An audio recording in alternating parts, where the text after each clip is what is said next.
80 години македонско радио и 60 години македонска телевизија.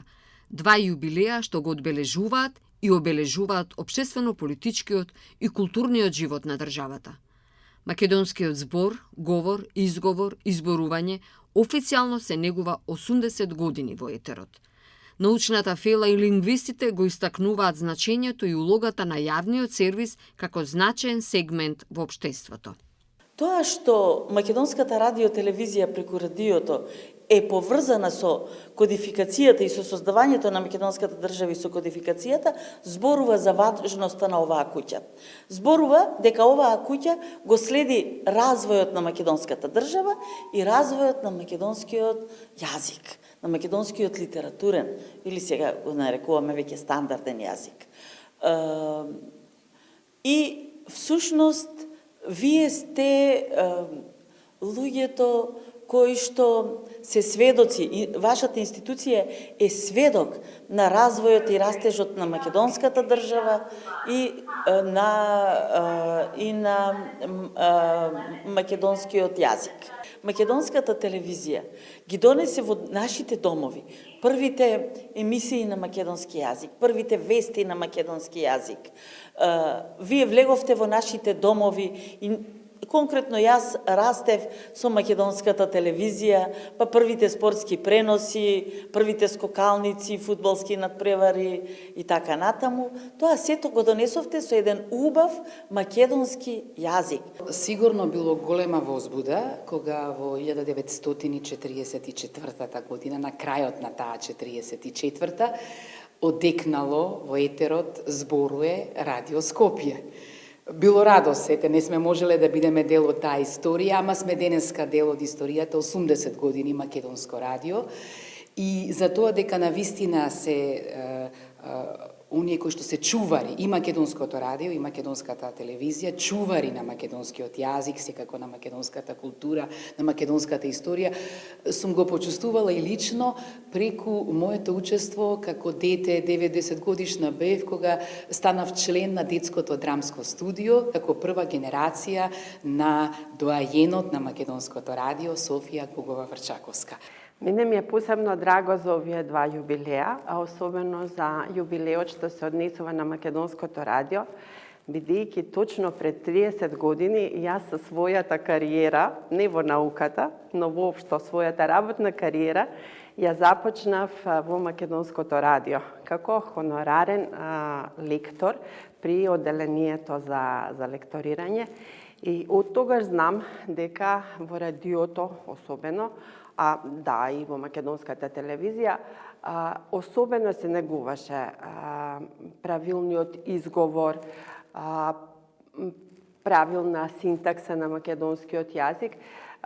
И знам дека просто кога ќе дојдеа такви вонредни ситуации, за жал во тоа време јас кога работев во радиото се случија две големи катастрофални авионски несреќи и знам дека имаше постојано известување и воредни програми, воредни емисии, воредни јавувања, но заедно со новинарските екипи редовно имаше и дежурен лектор кој што особено внимаваше и не смееше воопшто ниту една вест да излезе надвор од радиото нелекторирана.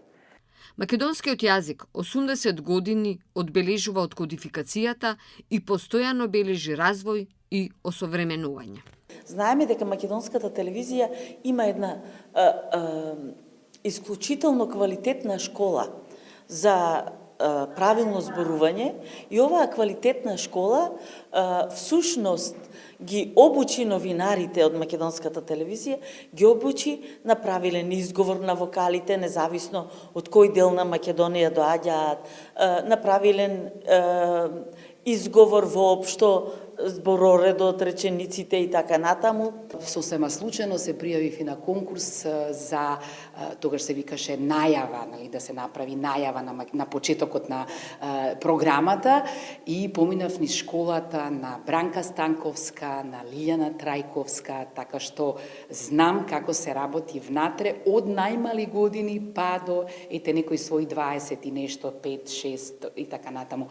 А сега, нели, како некој што гледа од надвор, можам да кажам дека сте се уште на високото ниво на професионалност и по однос на чувањето на македонскиот јазик, и по однос на темите што ги избирате, и по однос на емисиите што ги правите, бидејќи и македонското радио, и македонската телевизија се уште имаат единствено своја продукција. Мислам дека за овие 80 години на планот на македонистиката и на планот воопшто на македонскиот јазик и неговата употреба во општеството е направено многу. Затоа што да се подсетиме дека во периодот кога е кодифициран македонскиот јазик, постоела многу мала литература, многу мал број страници литература напишана на македонски јазик. Секогаш кога избирам што да гледам, избирам македонска телевизија, затоа што мислам дека на нашиот национален канал и прв национален канал, мислам дека ги нема тие содржини кои што ги гледаме по другите национални канали. Значи, таму гледам програма од наменета за деца, од предшколска возраст, школска возраст, информативни, документарни емисии, можам да забележам една голема шареноликост, па дури и во изборот на играната програма, која што не можеме да ја видиме по другите национални телевизии. Македонската радиотелевизија постојано се грижи за заштитата и негувањето на македонскиот јазик преку емисии и преку специјализираните емисии за правопис и правоговор. Македонската телевизија навистина си го оправдува својот атрибут пред именката телевизија македонска.